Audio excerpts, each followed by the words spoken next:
भैया, होली का त्योहार आ गया और पूरा देश होली का त्योहार मनाता है। कहते हैं कि बुंदेलखंड की झांसी से कम क्या? बिल्कुल सही बात है। और सबसे पहले हम सारे बुंदेलखंड वासी, हमारे झांसी वासी और देशवासियों को होली की हार्दिक अनंत शुभकामनाएं देते हैं। और सत्य यही है कि हमारा बुंदेलखंड चूंकि ऐतिहासिक धरोहर है, यहाँ पे अनेक वीरों ने जन्म लिया है और उन वीरों से जुड़ी हुई कई गाथाएं ऐसी हैं जिन्हें आम पब्लिक, आम जनमानस नहीं जानता। उसी में से एक होली भी है। वास्तविकता में होली की शुरुआत जो है वो झांसी से 70 किलोमीटर दूर हमारे झांसी जिले का एक एरज जगह है, एरज, जहाँ होली का त्योहार जो आता है अपना, तो पूरा देश रंग गुलाल की मस्ती में सरोकार हो जाता है। लेकिन पूरे बुंदेलखंड और देश के बहुत ही कम लोग जानते हैं पूरी दुनिया को रंगीन करने वाला यह पर्व की शुरुआत झांसी से हुई, झांसी जिले से हुई। उत्तर प्रदेश के बुंदेलखंड क्षेत्र में इस जिले का एरज कस्बा त्रेता युग में इस बात का गवाह रहा है कि हिरण्यकश्यप जो राजा था उसकी हैवानियत का और भक्त प्रहलाद की भक्ति का, होलिका के दहन और नरसिंह भगवान के अवतार का, होली यानी रंगों के पर्व का प्रारंभ होलिका दहन से ही माना जाता है। शास्त्रों और पुराणों के मुताबिक वर्तमान में झांसी जिले का एरज कस्बा त्रेता युग के एरिकक्ष के नाम से प्रसिद्ध था। यह एरिकक्ष दैत्यराज हिरण्यकश्यप की राजधानी थी।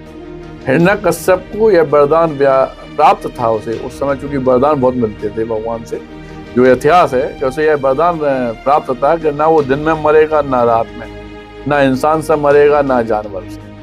इसी वरदान को प्राप्त करने वाले, खुद को अमर समझने वाला वो हिरण्यकश्यप इतना निरंकुश हो गया कि जनता ताई तराई माम पे आ गई। लेकिन इस राक्षस राज के घर जना हुआ भक्त प्रहलाद का। क्या मानते हैं तो एरज प्रहलाद की नगरी?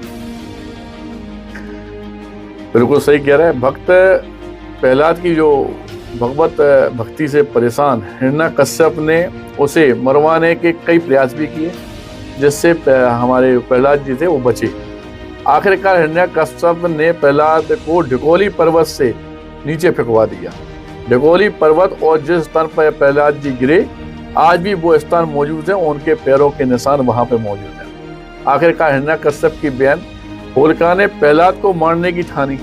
होलिका के पास भी एक ऐसी चुनरी थी जिसे पहनने पर वह आग में जब बैठती थी तो उसको आग उसका कुछ नहीं बिगाड़ सकती थी। लेकिन भगवान की माया, भगवान विष्णु जिन्हें प्रहलाद जी मानते थे, उनकी कृपा और आशीर्वाद से जिस समय वो प्रहलाद को लेके गोदी में लेके होलिका दहन के लिए बैठी, उस समय ऐसी हवा चली कि वो चुन्नी उड़ के प्रहलाद के ऊपर आ गई और उसमें होलिका का दहन हो गया।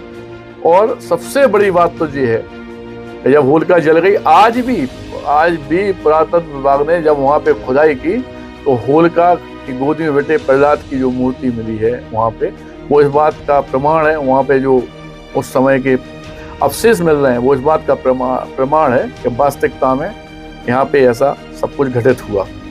और भगवान विष्णु ने नरसिंह के अवतार लिया और गोधली बेला में अपने नाखून से मंदिर की दहलीज पर हिरण्यकश्यप का जो वध किया।